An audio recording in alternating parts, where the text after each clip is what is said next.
नमस्कार, श्री स्वामी समर्थ. उत्कर्ष ज्योतिष चॅनलमध्ये आपल्या सगळ्यांचे स्वागत आहे. शंकराच्या पिंडीवर पुढील वस्तू वाहिल्या की वेगवेगळे लाभ संभवतात. मग त्या वस्तू कोणत्या जाणून घेऊया.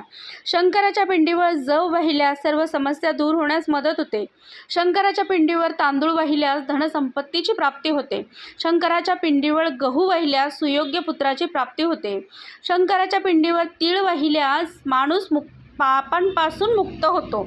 शंकराच्या पिंडीवर जल अर्थातच पाणी अर्पण केल्यास परिवारातील एखाद्या व्यक्तीला जर ताप आला असेल तर त्याचा ताप बरा होतो. दूध आणि साखर मिक्स करून वाहिल्यास मुलांची बुद्धिमत्ता तेज होते.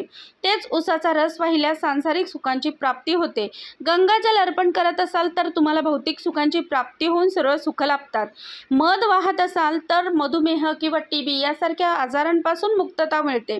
पिंडीवर जर तूप वाहत असाल तर त्यापासून शारीरिक दुर्बलता कमी होऊन माणूस सुदृढ बनण्यास मदत होते.